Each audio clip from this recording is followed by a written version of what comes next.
Hello students, आप सभी का स्वागत है ताप्ती स्टडी क्लासेस चैनल पे।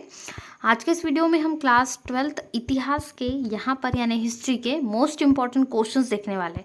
ठीक है, और बहुत सारे क्वेश्चन जो यहाँ पर मैं आज आपको बताने वाली हूँ, सारे के सारे क्वेश्चंस इंपॉर्टेंट है। इन क्वेश्चंस को आपको छोड़ना नहीं है। जैसा कि मैंने पहले बताया था, इन क्वेश्चंस के त्रिमाही परीक्षा यानी त्रैमासिक परीक्षा में आने के बहुत ज़्यादा चांसेस है, क्योंकि इंपॉर्टेंट क्वेश्चन है जो आपको प्रोवाइड किए जा रहे हैं। तो क्वेश्चंस को जरूर याद कर लीजिए। इनमें से बहुत सारा लगभग 90% आपको पूरा पेपर इसी में से आएगा। ठीक है, तो तैयार अभी से करना शुरू कर दीजिए जल्दी से। आपके पास बहुत ही कम समय बचा है।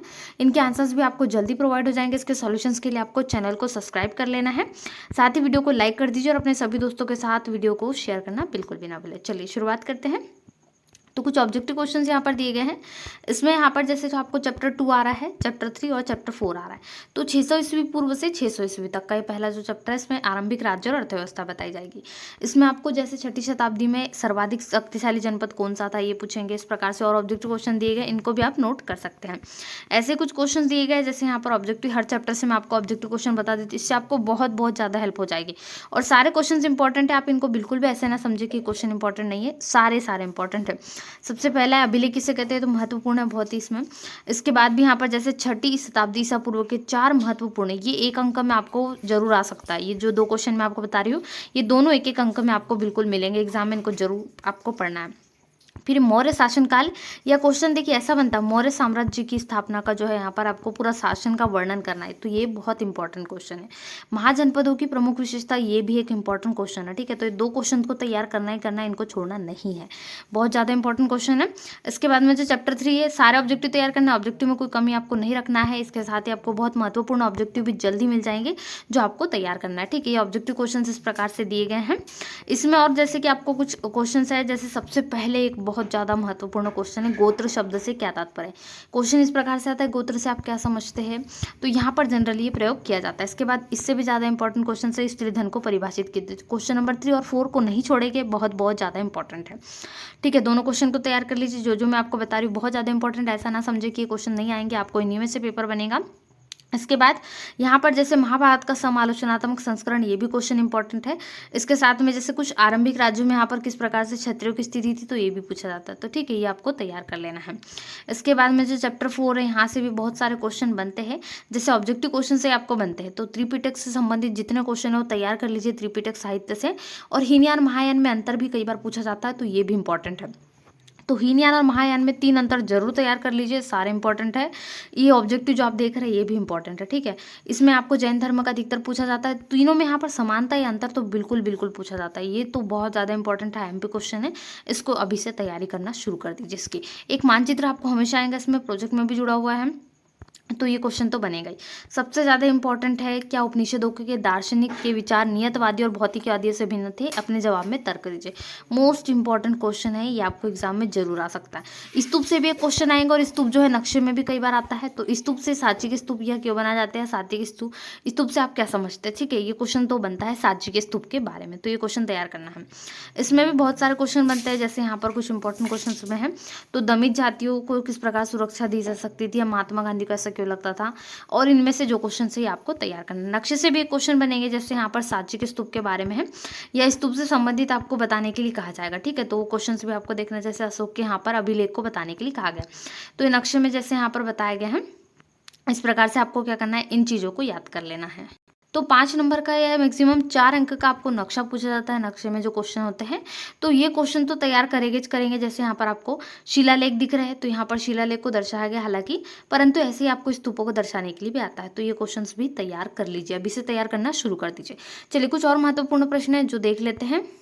इसके साथ में यहाँ पर एक आपको चीज़ें बताई गई, जैसे महत्वपूर्ण बौद्ध स्थल। यदि ये क्वेश्चन में आता है आपको एग्जाम में, तो ये आपको महत्वपूर्ण बौद्ध स्थल भी भरते आना चाहिए। ठीक है, ये क्वेश्चन हो जाएगा इस प्रकार से कंप्लीट। चलिए आगे देखेंगे। चलिए अब जो नेक्स्ट क्वेश्चन है, इसका मैं आपको आंसर बता देती हूँ, क्योंकि जो चैप्टर 3 से लिया गया है और बहुत इंपॉर्टेंट क्वेश्चन है, ये भी आपको वार्षिक में बन सकता है। ठीक है, चैप्टर 3 से क्वेश्चन लिया गया है। जैसे यहाँ पर कुछ चीज़ें बताई गई है, तो क्वेश्चन आएगा, द्रोण, हिडिंबा और मातंग की कथाओं में धर्म के मानदंडों की तुलना कीजिए, कि वे अपने उत्तर में यहाँ पर आपको स्पष्ट भी करना। ठीक है, तो द्रोण की कथा और यहाँ पर धार्मिक मानदंड इसमें से जुड़ा हुआ। जैसे द्रोण का हम नाम जानते हैं, आचार्य द्रोण, जो एकलव्य के क्या थे यहाँ पर गुरु, उन्होंने यहाँ पर दिया। बहुत सारी शिक्षा दीक्षा उन्होंने दी। तो यहाँ पर एक शिष्य के रूप में उन्होंने, जैसे आपको सभी को कहानी पता है क्या क्या हुआ था, एकलव्य और द्रोण की कहानी के बारे में सभी जानते हैं। तो ये उत्तर में आपको सारा कुछ वर्णन करना है द्रोण के बारे में, ठीक है। एकलव्य और द्रोण की थोड़ी सी कहानी आ जाएगी, आप अपने शब्दों में इसको याद कर लीजिए यदि आपसे याद नहीं हो रहा था, परंतु बहुत जल्दी याद हो जाएगा। कहानी सभी ने सुनी, एक बार पढ़ लोगे तो जल्दी से याद हो जाएगा। फिर हिडिंबा की कथा भी जानते हैं। पांडव जब वन में गए थे तो यहाँ पर क्या हुआ था, विवाह हुआ था, ठीक है, भीम का। यहाँ पर आपको देख सकते हैं, इसमें बताया गया है। तो बहुत सारी चीज़ें इसमें है यहाँ पर, जो आपको वर्णन है तो ये पूरा याद कर लेना। बहुत इंपॉर्टेंट क्वेश्चन है जो मैं आपको बता रही हूँ। आंसर इसलिए बता रही हूँ क्योंकि थोड़ा लॉन्ग है तो आपको जल्दी याद हो जाएगा। तो ये क्वेश्चन को तैयार कर लीजिए। फिर मातंग की तीसरी कथा अपने शब्दों में याद कर लीजिए। ये क्वेश्चन लॉन्ग आंसर में पूछा जाता है तो ये तैयार करना ही करना है, या फिर इसके अथवा में आपको क्वेश्चन पूछा जाएगा तो आप शॉर्ट वाले भी याद कर सकते हैं, परंतु आपको ये क्वेश्चन याद करना जरूर, क्योंकि वार्षिक के यहाँ पर यदि आपको क्वेश्चन अभी नहीं आता परंतु वार्षिक में तो डेफिनेटली यही आएगा, ठीक है। तो इसको तैयार कर ले। चलिए और कुछ क्वेश्चन देख लेते हैं। चलिए इसके बाद कुछ टॉप सिलेक्टेड क्वेश्चन है जो आपको तैयार करना है और बहुत बहुत ज़्यादा महत्वपूर्ण है, ठीक है। 12वीं इतिहास के बारे में बात करी मैं यहाँ पर। तो मौर्य साम्राज्य के बारे में मैंने आपको बताया, उसके अभिलक्षण और साम्राज्य का पूरा विस्तार याद कर लीजिए। फिर जैन धर्म की महत्वपूर्ण शिक्षाओं को संक्षेप में लिखिए, ये आपको याद करना ही करना है। हीनयान और महायान में 3 अंतर प्रमुख रूप से, इन क्वेश्चन को जो मैं आपको बता रही हूँ ये पूरे के पूरे तैयार करना है। ये क्वेश्चन का आंसर मैंने आपको इसलिए बता दी क्योंकि बहुत लॉन्ग है। द्रोण, हिडंबा और मातंग की कथाओं में धर्म के मानदंडों की तुलना कीजिए। मोस्ट टाइम क्वेश्चन इसका मैंने आपको आंसर भी बता दिया। तो ये 3 कथा है, तीनों कथाओं को याद कर लेना है, आपको याद होंगी। फिर यहाँ पर वीर शैव परंपरा का सूत्रपात कब हुआ, ठीक है। सूत्रपात यहाँ पर आपको पूछा जाएगा, यानी इनका कब ये परंपरा कब आई, ठीक है। इसके प्रवर्तक कौन थे, तो ऑब्जेक्टिव बनेगा ही, मैंने आपको ऑब्जेक्टिव क्वेश्चन में बताया। महाजनपदों की 3 प्रमुख विशेषताओं की व्याख्या करना है। महाजनपद को बहुत अच्छे से पढ़ के जाइए, टॉपिक पूरा कवर होना चाहिए। महाजनपद पढ़े बिना आपको एग्जाम में नहीं जाना है। महाजनपद से हमेशा क्वेश्चन बनते हैं तो महाजनपद पढ़ के जाएंगे, ठीक है। फिर महाजनपद से आप क्या समझते हैं ये भी आपको पढ़ना है। इसके बाद में यहाँ पर आपका है स्त्री धन से आप क्या समझते हैं, ठीक है। जैसा मैंने बताया आपको, गोत्र से आप क्या समझते हैं और स्त्री धन से आप क्या समझते हैं, दोनों के दोनों प्रश्न बहुत इंपॉर्टेंट है। इसके बाद है महात्मा बुद्ध से संबंधित 2 स्थानों के नाम लिखे, ठीक है। जहाँ जहाँ पर मतलब उनको दीक्षा शिक्षा जो जो प्राप्त हुई वो स्थान भी लिख लेंगे, या फिर नक्शे से भी इस प्रकार के मानचित्र के भी मैं आपको बताऊंगी कैसे क्वेश्चन बनेंगे। फिर चैत्य और विहार क्या है ये भी आपको याद करना है। इसके बाद मानचित्र कार्य से एक महत्वपूर्ण क्वेश्चन है, ये भी आपको देखना है। आप इसके आंसर्स चाहते हो, सॉल्यूशन चाहते हो तो सबसे पहले चैनल को सब्सक्राइब कर लीजिए, आपको जल्दी सभी विषयों के सॉल्यूशंस कंप्लीट मिल जाएंगे। और दोस्तों में वीडियो को शेयर करना बिल्कुल भी ना भूलें, अपने सभी फ्रेंड्स के साथ वीडियो को जल्दी से शेयर भी कर दीजिए। ऐसे ही वीडियोस के लिए चैनल से जुड़ जाइए फटाफट से। मानचित्र में देखिए मैंने बताया था बौद्ध स्तूप आपको आ सकते हैं, जो जो प्रमुख बौद्ध स्तूप है, जैसे सांची यहाँ पर प्रमुख है। और इसके बाद में अशोक का अंतिम युद्ध स्थल आपको पूछा जाएगा। फिर अवंती महाजनपद कहाँ, और अशोक का जो बौद्ध अभिलेख वगैरह है जैसा शिलालेख वगैरह वो आपको दर्शाना, ठीक है। तो मानचित्र कार्य में इतने आपको आ सकते हैं। इसके बाद यहाँ पर कुछ और क्वेश्चन है जो 2 अंक में मिनिमम बनेंगे। तो मैंने बता दिया गोत्र से आप क्या समझते हैं और स्त्री धन, दोनों ऑब्जेक्टिव क्वेश्चन के अकॉर्डिंग 2 अंक में तो बनेंगे बनेंगे। त्रिरत्न क्या है, इनके नाम लिखे, तो ये भी आपको याद रखना है। फिर त्रिपिटक से आप क्या समझते हैं, उनके नाम लिखे, एक ही बात है यहाँ पर, ये क्वेश्चन में से आपको याद करना है। बौद्ध धर्म में निर्वाण से क्या आशय, ये भी आपको याद करना है। और 6ठी शताब्दी ईसा पूर्व के किन्हीं 4 महाजनपद, ये 1 अंक का क्वेश्चन में आपको बन सकता है।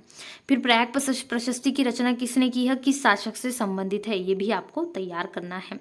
बहुत इंपॉर्टेंट क्वेश्चन है जो मैं आपको बताने जा रही हूँ। इसके बाद ये क्वेश्चन मैंने आपको पहले टिक करवा दिया कि क्या उपनिषदों के दार्शनिकों के विचार नियतिवादी और भौतिकवादियों से भिन्न थे, इसके पक्ष में तर्क दीजिए।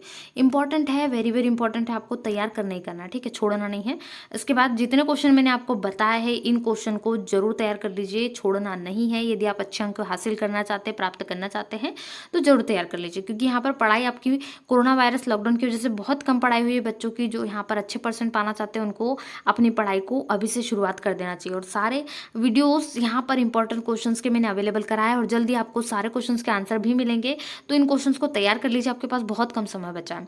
अगला है सामान्य लोगों के जीवन का पुनर्निर्माण इतिहासकार कैसे करते हैं, जैसे इतिहासकारों में वर्णन होता है वो पूरी बातें इसमें डिटेलिंग में दी गई। तो आज के इस वीडियो में क्लास 12th इतिहास के बहुत ज़्यादा इंपॉर्टेंट क्वेश्चंस को देखिए। इसका सॉल्यूशंस के लिए चैनल को सब्सक्राइब कर लीजिए, जल्दी आपको इसका सॉल्यूशन भी मिल जाएगा। वीडियो को लाइक करना बिल्कुल भी ना भूलें और अपने सभी दोस्तों के साथ वीडियो को जल्दी से शेयर भी कर दीजिए। मिलते हैं ऐसे नए वीडियो में, तब तक वीडियो को लाइक शेयर जरूर करें। Thanks for watching.